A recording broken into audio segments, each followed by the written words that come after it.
મારી વિનંતી છે, થેન્ક યુ સો મચ તમારા સહકાર અને સાથના માટે. જો કે મેં અત્યારે માસ્ક કાઢી નાખ્યું એટલા માટે હું તમારે હવે આગળ બોલવાનો છું, પણ આપણે માસ્ક ફરજિયાત પહેરવાના છે. અને આ વખતે ફરીથી મારી નમ્ર વિનંતી છે કે ભક્તિ સભા છૂટ્યા પછી હાથ મિલાવવાને બદલે હાથ જોડવાનું રાખશો. અને તેની સાથે સાથે આપણે ટોળે મળીને કેમ્પસમાં વાત ના કરીએ, પણ ભક્તિ સભા પૂરી થાય એટલે ઝડપથી આપણે આપણા ઘરે પોતાના કાર્ય માટે જતા રહીશું. આ પ્રોસિજર હવે પછી ખાસ આપણે ફરીથી ફોલો કરવાનું રહેશે.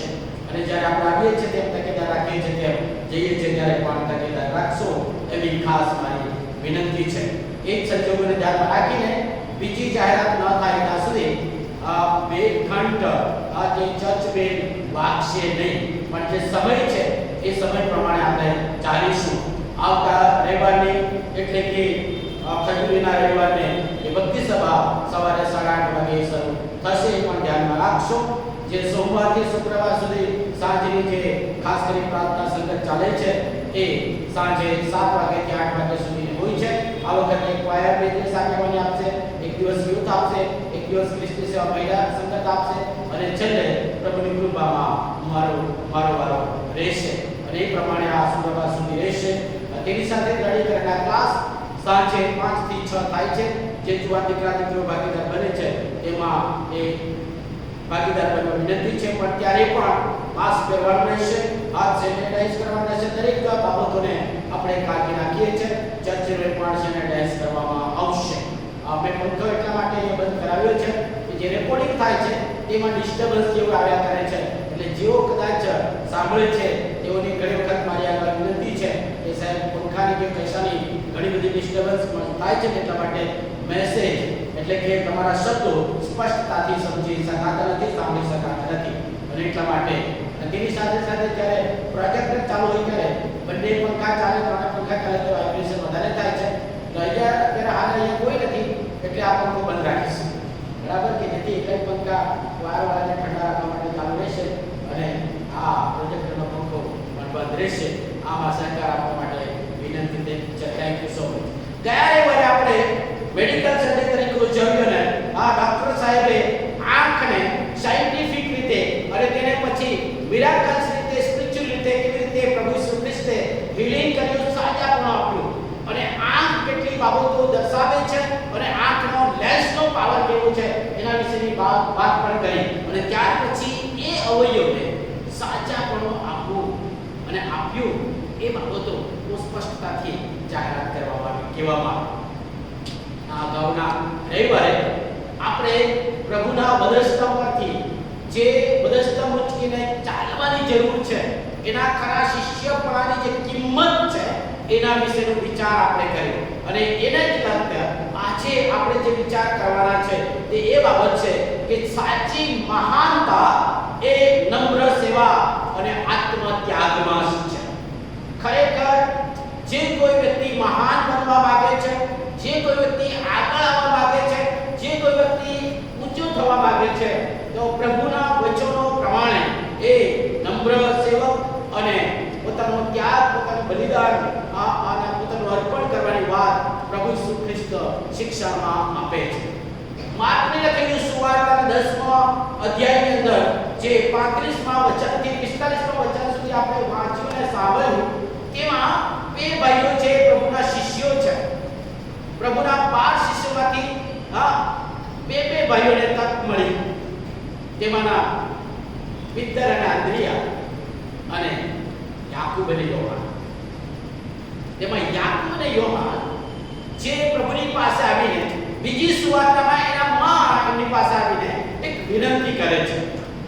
યાકૂબ અને યોહાન વિનંતી કરે છે કે પ્રભુ તમારો મહિમામાં તમે આવો ને બેસો ને ત્યારે અમને એક ચાન્સ આપો કે અમને તમારે એકને જમણી બાજુ અને એકને ડાબી બાજુ બેસાડજો. જમણી બાજુ અને ડાબી બાજુ અમારું સ્થાન રહે એ અમને ફેવરેટિસ કરજો, એ અમારા ફેવરમાં તમે કામ કરજો. હવે એ બાબત જ્યારે આવે ત્યારે બીજા શિષ્યોને કેવું લાગે અને સી બાબતો તેઓમાં પસાર થઈ હશે. એના અગાઉ પ્રભુ ઈસુ ખ્રિસ્તે પોતાના મરણ સંબંધની વાત કરી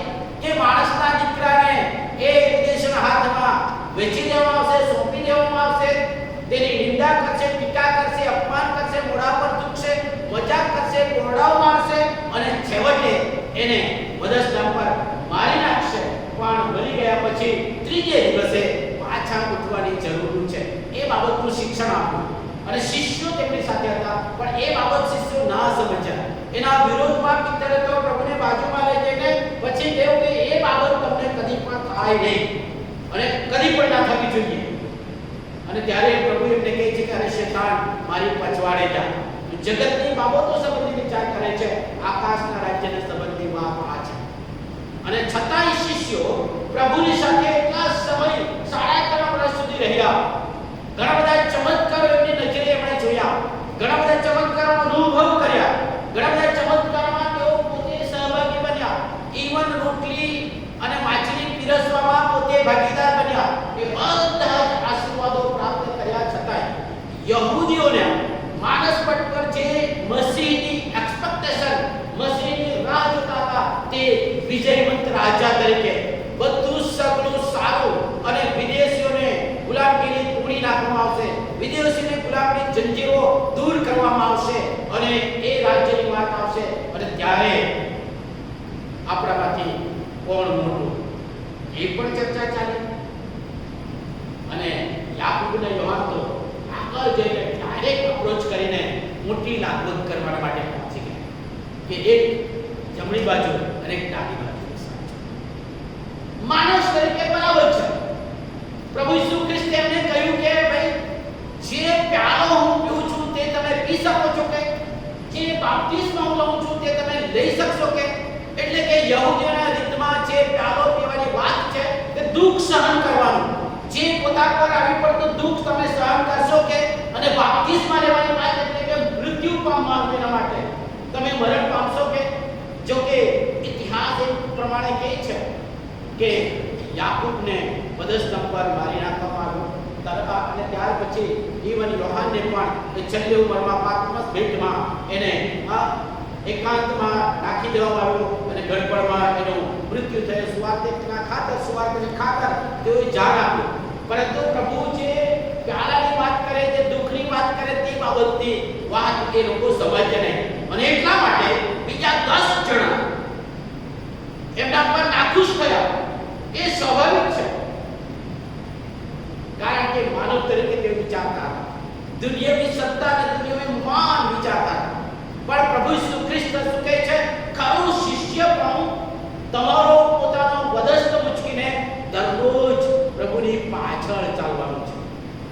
અને પછી આ જે 10 નાખુશ થયા અને યાકૂબ અને યોહાને જે માંગણી કરી તે બાબતો સમજાવવા પ્રભુ ઈસુ ખ્રિસ્તે શિષ્યોને પાસે બોલાવીને પછી જે વાત કરી કે જે સેવા કરવાની જે આજ્ઞા છે, બધા માણસોમાં આગેવાની તમે આપવાના છો, તમે મોટું સ્થાન તમને જોઈએ છે, જે કોઈ આગળ આવવા માંગે છે, પહેલો થવા માંગે છે, તેમણે શું કરવું જોઈએ?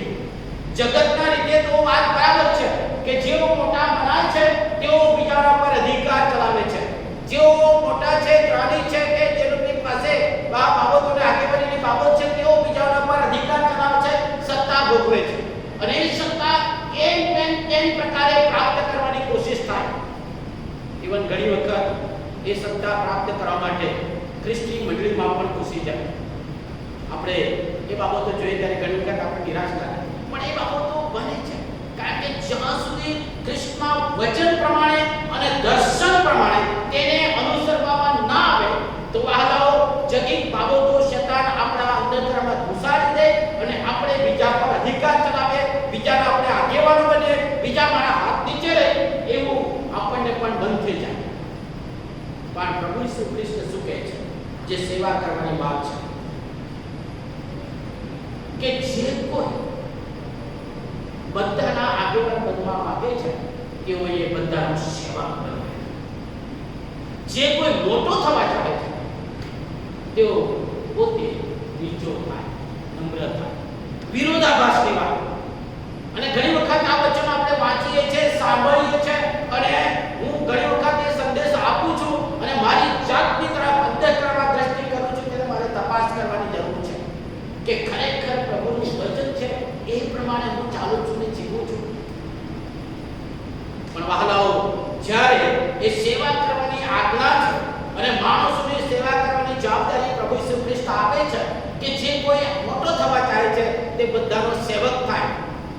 અને જે કોઈ આગેવાન બનવા માંગે છે તે બધાની સેવા કરે. એ સેવા જ્યારે આપણે કરીએ છીએ ત્યારે ઈશ્વર જીવનમાં મહાનતા લાવે છે. એ જીવનને મહાન બનાવે છે. દુનિયામાં અને વિશેષ કરીને પ્રભુની દ્રષ્ટિમાં મહાન વ્યક્તિ કોણ છે? કોઈ મોટી આગેવાની આપે છે, કોઈની પાસે મોટું જ્ઞાન છે, કોઈની પાસે મોટી સત્તા છે. દુનિયામાં તો એ છે. દુનિયામાં મહાન વ્યક્તિ કોણ છે? કોણ શક્તિશાળી દેશ છે? કોણ શક્તિશાળી માણસ છે? એની ગણતરી દુનિયાના ન્યૂઝપેપરમાં અને મેગેઝિનોમાં થતી રહે છે. પણ પ્રભુની દ્રષ્ટિમાં મહાન કોણ છે? બધાની સેવા કરે છે, બધાને નમ્રતાથી સેવાની સ્વીકાર કરે છે. અને એટલા માટે વહાલો એ પ્રભુનું વચન, એ પ્રભુની આજ્ઞા પ્રમાણે લોકોની સેવા કરવાની જ્યારે જવાબદારી આવે છે ત્યારે એ નમ્રતાથી સેવક તરીકે જ્યારે સેવા કરવાની કરીએ છીએ ત્યારે આપણને મહાન વ્યક્તિ બનાવે છે. દુનિયામાં તો પોતાની જાતને હું સેવક તરીકે ગણાવું, હું સેવા કરું છું, મારું જીવન આખું જીવન સેવામાં સમર્પિત કરું છું. પણ હું અંદર ખાને સત્તા મેળવવા માટે, માન મેળવવા માટે, મોટો થવા માટે કોશિશ કરું, વહાલાઓ એ પ્રભુનામાં જીવન નથી. મહાન વ્યક્તિ એ નમ્ર સેવામાં સમાયેલી છે. અને એટલા માટે જ્યારે સેવાના માટેની જવાબદારી પ્રભુ આપે છે ત્યારે એ જીવનમાં મહાનતા લાવે છે. જ્યારે નમ્રતાથી સેવા કરીએ છીએ, બીજાઓની સેવા કરીએ છીએ, બીજાઓના સેવક બનીએ છીએ, ત્યારે જ એ બાબત બને છે. માર્ક લખેલી સુવાર્તા 10મો અધ્યાય 43 ને 44મી કલમ. એ સેવાની જવાબદારી જ્યારે અદા કરીએ છીએ ત્યારે આપણને આપણા પડોશીનો સાચો પડોશી બનાવે છે. લુકને લખેલી સુવાર્તા 10મા અધ્યાયની અંદર આપણે વાંચીએ છીએ કે પડોશી પૂછે છે કે મારો પડોશી કોણ? પહેલા તો આજ્ઞા પૂછે, સૌથી આજ્ઞા કઈ છે? અને પ્રભુ ઈસુ ખ્રિસ્ત કહે છે કે પૂરા હૃદયથી, પૂરા મનથી, પૂરા દિલથી, પૂરા સામર્થ્યથી તું દેવ પર પ્રીતિ કર અને જેવો પોતા પર તેવો તારા પડોશી પર પ્રેમ કર. ત્યારે ન્યાય કરવા માટે શું પૂછે છે કે મારો પડોશી કોણ? અને પ્રભુ આપણે જે શિક્ષક સાંભળીએ છીએ પ્રમાણે ભલા સંબંધીની વાત કરે છે. અને આપણને બધાને શિક્ષણ આપે છે કે આપણે ભલા સંબંધી બનીએ, આપણે આપણો સાચો પડોશી કોણ? પણ તેમાં એ શિક્ષણ છે કે હું મારા પડોશીનો સાચો પડોશી છું. મારા પડોશી મારા જીવન સંબંધી, મારા કાર્ય સંબંધી, મારા વર્તન સંબંધી, મારો વ્યવહાર સંબંધી કઈ સાક્ષી આપે છે? Am I true neighbor? ભલો સબરૂની ભલો બનવા માટે મને પૂછવા કહે છે કે હું મારા પડોશીનો સાચો પડોશી છું કે એ શિક્ષણ આપે છે. 1987માં બાઇબલ કોલેજના વિદ્યાર્થી તરીકે જબલપુર સેવાને માટે અમે બેંગ્લોર બંગારા બેઠી ગયા. ટીમ તરીકે સરવણ શબ્દ ક્રોસ એનું નામ આપીને જોવાનું. હું પણ નવો આ બાઇબલ કોલેજમાં ગયો અને એટલા માટે જે કંઈ વચન વાંચીએ તે બરાબર જે જોરદાર પ્રગટ કરવાનું. જો કે હિન્દીમાં નહીં આવે પણ પેન્ટિકોસ્ટલ ચર્ચમાં મારી સાથે ઘણા બધા હતા તેમને હિન્દી ના આવડે ભાષા, એટલે મને શું અને મેં સાચા પડોશી અને સાચો પડોશીનો પ્રેમના વિશેના સંદેશ આપ્યો. અમે જેમના ઘરે ઉતર્યા, જે અમારા આગેવાન હતા એ અમને જુદા જુદી મંડળીમાં લઈ જાય અને પેન્ટિકોસ્ટલ ચર્ચમાં એના સંબંધમાં સાચો પડોશીનો પ્રેમના વિશે અને સેવાના વિશે મેં સંદેશ આપ્યો. સંદેશ આપ્યા પછી જેમના ઘરે અમે ગયા હતા તે અરુણ ફિલિપ કરીને એ વ્યક્તિના આગેવાનનું નામ, એમણે મને કહ્યું કે गनाजू भैया सुनो, आपने बहुत अच्छा मैसेज दिया. अपना पड़ोसी से प्रेम करना और नम्रता से उसकी सेवकाई करना. लेकिन मैं प्रश्न पूछता हूं उसका जवाब क्या मिलेगा? हमने मैंने घरे गया પછી રાત્રે વાત કરી કે એમનું ઘર એક ટેરેસ પર છે. ટેરેસ પર બે રૂમ છે, બે ઘર છે અને ટેરેસનું આંગણું આ ઉટલો છે એ પેલા માળ. અમારા પડોશી પણ આ ચર્ચના સભ્ય છે, અમે આ ચર્ચના સભ્ય છીએ.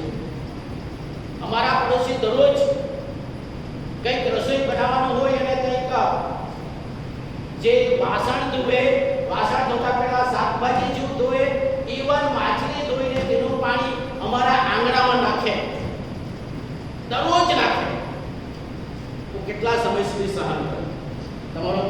વાત છે તે કેવી રીતે હું સહન કરું? તમે અહીંયા રહીને તમે કરી શકશો.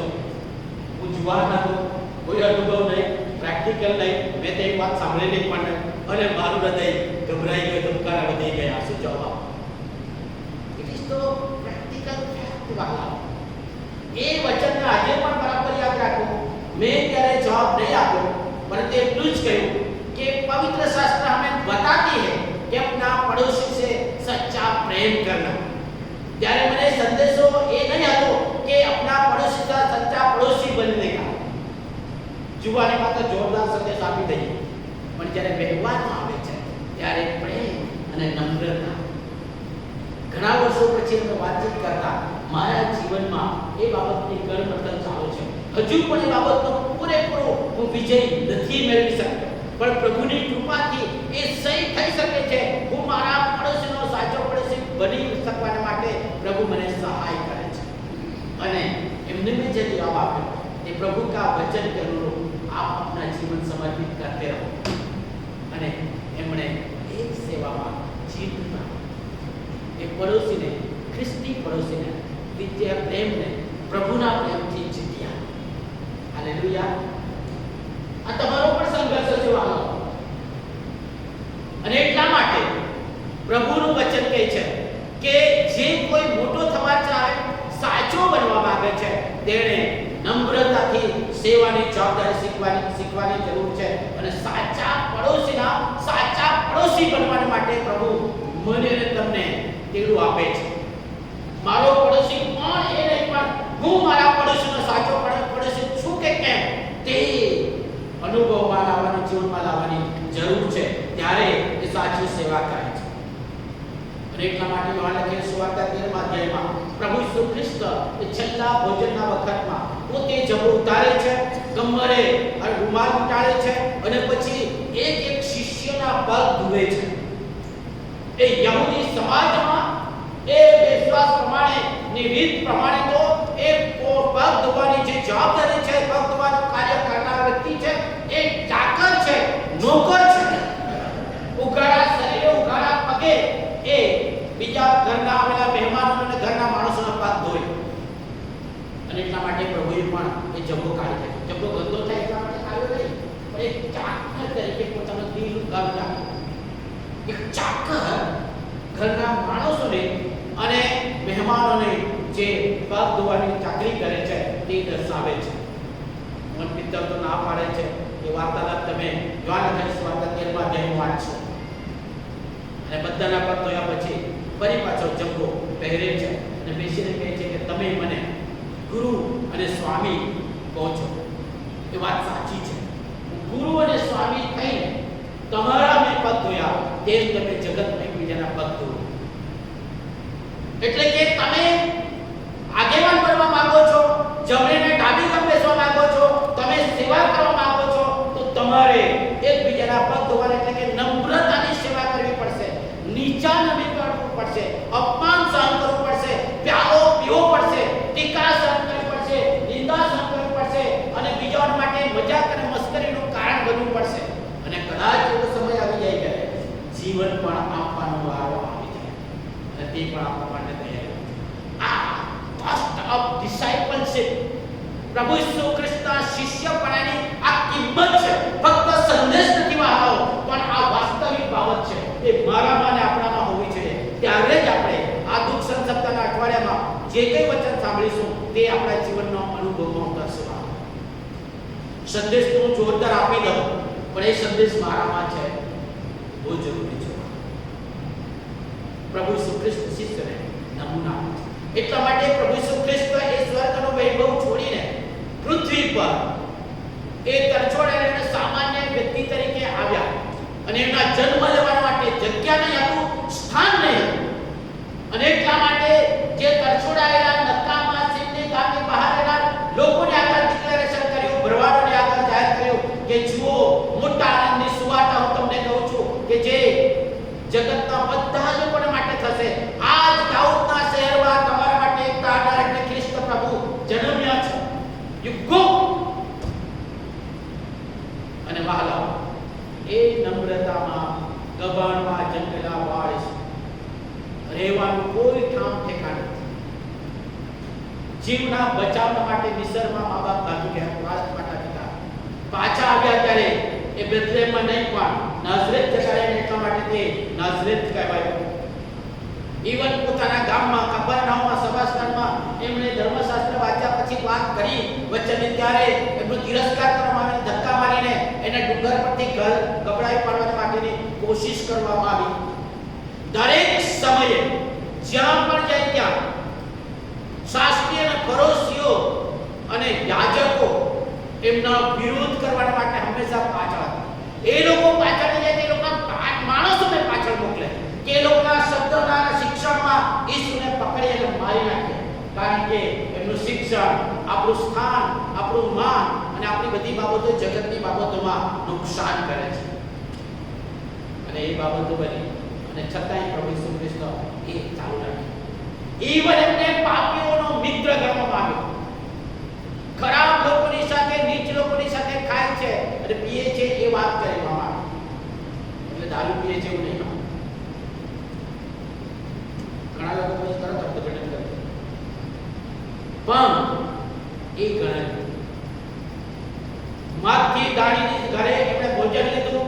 જાખી નીચા માણસ જેને અપમાનિત કરનાર પાપીઓ તરીકે ગણાતો હતો તેને ત્યાં મહેમાન ગયા. માર્થા અને મરિયમ અને લાજરસને ત્યાં મુલાકાતે ગયા. જે લોકો નહીં જેવા લોકો હતા તે સાથે એમણે કાર્ય કર્યું. જે માછીમારો અને અભણ લોકોને પસંદ કરીને એનું મિશન અને કાર્યને આગળ લઈ જવા માટે એમને તેડ્યા અને પસંદગી કર્યા. અને છેવટે એમને પકડવામાં આવ્યા. ચોરની જેમ, ગુનેગારની જેમ, દુનિયાના રીત રિવાજ પ્રમાણે એમને ન્યાય કરવામાં આવ્યો. મજાક કરતા એમને રંગી જબ્બો પહેરાવીને ટીકાઓ કરી, માથામાં ચોટીઓ મારી અને માથામાં કાંટાનો મુગટ મૂક્યો, મોઢા પર થૂક્યા. 40 ફટકા મારવામાં આવ્યા, લાતો મારવામાં આવી, આંખે પાટા બાંધીને મૂક્યો મારવામાં આવ્યો. અને યહૂદનો રાજા કે તને કોણે માર્યો છે? મજાક અને મસ્કરી એમની કરવામાં આવી. બધી બાબતો મારા પાપના પરિણામ શિક્ષા. અને એમને શરમજનક મરણ વધસ્તંભ પર ચડી દેવામાં. ત્યાં પણ એની મજાક અને મસ્કરી કરવામાં, છેલ્લા શ્વાસ સુધી એમની મસ્કરી કરવાની છોડવાની આવી. અને એ શીખાવ્યા પછી પ્રભુ ઈસુ ખ્રિસ્ત દટાયા અને ત્રીજે દિવસે ઉઠાડ્યા. પણ એમના જીવનકાળ દરમિયાન એ બાબત શીખવી કે ગુરુ અને સ્વામી થઈને તમારા પગ ધોયા છે તેમ તમારે જો મોટા થવા હોય તો એકબીજાના પગ ધોવા, સાચા પડોશી બનો. અને તેની સાથે સાથે પ્રભુ ઈસુ ખ્રિસ્ત પુનરુત્થાન પામ્યા પછી શિષ્ય કે અરે આપણે તો ગુરુ અને સ્વામી તો ગયા, હવે આપણે શું કરીએ? અને પિતરે એનો કહીને, ભાઈ હું તો માછલા મારવા જાઉં છું, આવવાના છો? તમે જવાબ દો, હું તો માછલા મારવા જાઉં છું. માછલા મારવાનું કે એટલે ઘણા બધા તૈયાર થઈ જાય છે, બરાબર? બધા તૈયાર થઈ જાય. અને એ કહે છે કે બીજા કહે છે કે ભાઈ અમે પણ આવવાના. શા માટે એમ ગભરાઈને બેસીને અમે પણ આવવાના? અને આખી રાત મહેનત કર્યા પછી કઈ પકડ્યું નહીં. સવારે એક માણસ એ સરોવરના કિનારે ઊભા હતા, પણ જેને પ્રેમ કરતા હતા તેને ખાતરી થઈ કે આ કોણ, આ કઈ વ્યક્તિ છે. અને એટલા માટે એમને પિત્તરને કાનમાં કહ્યું કે એ તો પ્રભુ છે. અને પિત્તર માછલા પકડતા હતા, ઉગાડા શરીરે હતા, એને જબ્બો કરીને પાણીમાં કૂદી પડ્યો. એની પાસે આવ્યા ત્યારે એમને જોયા હતા પ્રભુને. અને તેની સાથે એમને જોયું તો ત્યાં આ કોલસા સળગે છે, એના પર રોટલી છે અને એના પર માછલી છે.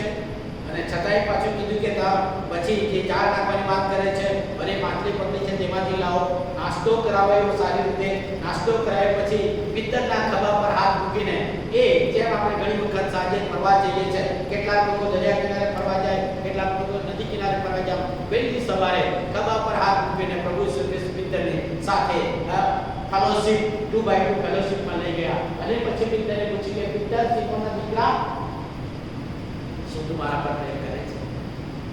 Do you love? કદાચ કોઈ છોકરી છોકરાને પૂછે કે જુદા પ્રકારનો. This is the agape love. Realisation, confession, કબૂલાત અને સ્વીકાર અને યાદગીરી. પિતર શું તું મારા પર પ્રેમ કરે છે? બહુ જ મસ્તતાથી, પુત્રતાથી વાત. અને પિતર કહે છે કે પ્રભુ તું જાણે છે મારા પર પ્રેમ કરું છું. મારા પિતાને પામ. ફરીથી એનો એક પ્રશ્ન પૂછે સિમોનનો દીકરા પિતર, શું તું મારા પર પ્રેમ કરે છે? એ કહે છે કે પ્રભુ તું જાણે છે હું તારા પર પ્રેમ કરું છું. પણ માછલી પકડો ભાગી આવેલો તે યાદ નહીં આવતું. આપણે ઘણી વખત એ બાબત કરીએ છીએ પ્રભુના સેવા અને ખ્રિસ્તી તરીકે. અને પછી ત્રીજી વખત જ્યારે પ્રભુને ઈસુ એને પૂછે છે કે સિમોનના દીકરા પિતર, શું તું મારા પર પ્રેમ કરે છે? અને ત્યારે પિતર he came to himself. એ પોતાની જાતને સાવચેત થયો. જેમ પેલો દીકરો એ ભૂંડોની સાથે સિંહ ખાતો હતો અને ભૂખે મરતો હતો ત્યારે એને પોતાની જાતનું ભાન થયું. એમ પિતરને ભાન થયું કે જે મને પૂછે છે it is the serious matter, it is the practical matter, it is the life giving matter. આ ગંભીર પ્રશ્ન છે, વ્યવહારિક પ્રશ્ન છે અને જીવનની બાબત છે, જીવનનો પ્રશ્ન છે. આજે એ પ્રશ્ન મને ને તમને પ્રભુ પૂછે છે સેવા કરવા માટે. અને પિતર કહે છે કે પ્રભુ બધું જાણે છે. મેં જે કર્યું છે તે બધું તું જાણે છે. મેં તારો નકાર કર્યો, તું માછલી પકડવા આવ્યો અને બધું કર્યું. અને એ બધું જ ફરીથી પ્રભુ છોડીને હું તારા પર પ્રેમ કરું છું. અને પ્રભુ કહે છે કે મારા બેટાને સાચો અને પ્રેક્ટિકલ બાબત દર્શાવે છે. જ્યારે સેવા કરવાની વાત આવે છે, નમ્રતાની વાત આવે છે, ત્યારે એ બાબત બનાવે છે. પિતરને કહે છે કે હવે પછી તારા પર હું મંડળી બાંધીશ. આદેશની સત્તાનો જોર નહીં ચાલશે, પણ મારા નામે ખાતર તું દુઃખ સહન કરશે. ત્યારે તું પૂરો થશે. વહાલા આમ ટ્રેડિશન કહે છે કે પિતરને વધસ્તંભ ચડવાની વાત આવી ત્યારે એણે ઊંધે માથે લટકીને મરવા માટે પસંદ કર્યું. કારણ કે મારા પ્રભુને યોગ્ય મરણ હું મરી શકું એવો પણ નથી. જ્યારે સતરાવની યરુશલેમમાં થઈ એ વખતે એ ટ્રેડિશન કોવાડિસ નામની પુસ્તિકામાં ટ્રેડિશન કહે છે કે પિતર ત્યાંથી ભાગતો હતો અને ઘરડો માણસ રસ્તામાં મળ્યા ત્યારે કહે છે, કોવાડિસ તું ક્યાં જાય છે?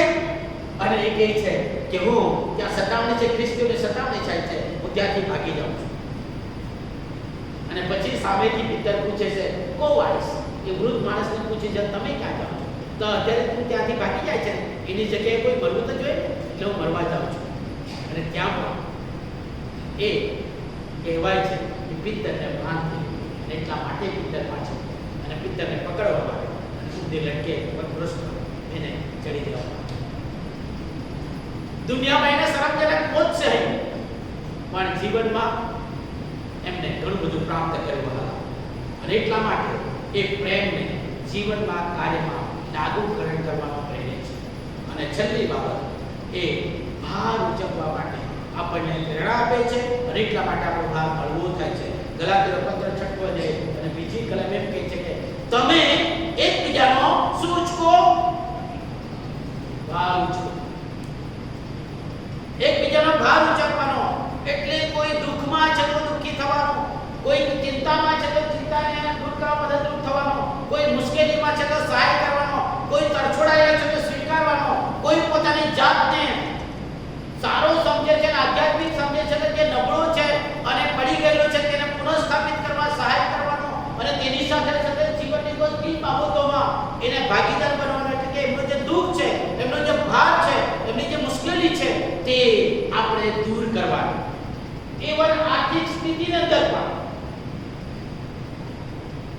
પણ ઘણી વખત આપણે ડબલ રીતે કરીએ છીએ.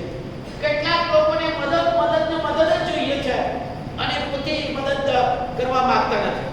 કેટલાક લોકો મદદ કરવાને બદલે બીજાઓની પાસેથી વધારે ડબલ કેવી રીતે કાઢીએ તે રીતે વિચાર કરે છે. અને ખ્રિસ્તી સમાજથી માંડીને જગતમાં જેવું ચાલે છે તેવું જ મંડળીમાં પણ ચાલ્યા કરે. વ્યાજે પૈસા ભરાવે અને બીજા લોકો મંડળી પાસે અપેક્ષા રાખે, મંડળી અમારું શું કર્યું, મંડળી અમારા માટે શું આપે છે, મંડળી અમને શું આપે છે, મંડળી અમને શું કરશે. બંને રીતે શૈતાન કામ કર્યા કરે અને પ્રભુનું જે વચન છે, શિક્ષણ છે આપણા જીવનમાં કે શેતાન લઈ જવાની કોશિશ કરે છે. આપણે જે રીતે સેવા કરીએ છીએ એમાં પ્રભુ આજે આપણને યાદ દેવડાવે છે કે એકબીજાનો ભાર છે. જ્યારે નમ્રતાથી સેવા કરીએ છીએ, આત્મત્યાગ અને આત્મસમર્પણથી એ સેવામાં આપણે સામેલ છીએ, ત્યારે વહાલાઓ યાદ રાખીએ પ્રભુ આપણને ઊંચા ઉઠાવે છે. પાઉલને જેમ કે પ્રભુના ખાતર એ બધા જ આશીર્વાદો, એ બધા જ લાભકારક પાયાને હું કચરો કરું છું.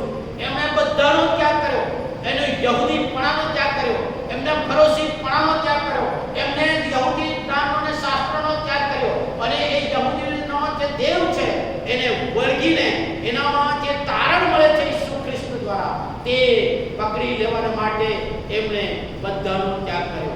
દુઃખ સહન કર્યું, ફટકા ખાધા, પથ્થરનો માર ખાધો, મસ્કરી સહન કરી અને ઘણી બધી બાબતોમાં બધું જતું કર્યું. એટલા માટે કે એમનું ઇનામ જે છે એ તરફ દ્રષ્ટિ રાખીને એ તરફ એમ વહાલાઓ એ જીવન જીવવા માટે પ્રભુ ઈસુ ખ્રિસ્ત શિષ્યોને કહે છે કે તમે જો આ મોટા થવા ચાહો છો, તમે જો આગેવાન થવા ચાહો છો, તો તમારે બીજાઓની સેવા કરવી, તમારે ચાકરની જેમ સેવા કરવી, તમારે એ નમ્રતા ધારણ કરવાની રહેશે. અને ફક્ત એ આગેવાની આપે છે એટલા જ માટે નહીં, પણ તમામ ખ્રિસ્તીઓને, પ્રભુ પર વિશ્વાસ કરનાર તમામ માટે એ વહાલાઓ દેવું છે. આપણે નમ્રતાથી આત્મત્યાગ સાથે વધસ્ત મૂકીને દરરોજ પ્રભુની પાછળ ચાલવાનું, કે જેથી આપણને પ્રભુ એ નમ્રતામાં જે ઇનામ છે તે આપે. જગતનું ગુમાવીશું તો પ્રભુમાં પ્રાપ્ત કરીશું. જે કોઈ આ જગતના ધન પર પ્રેમ રાખે છે તે આકાશના ધનને ખોશે.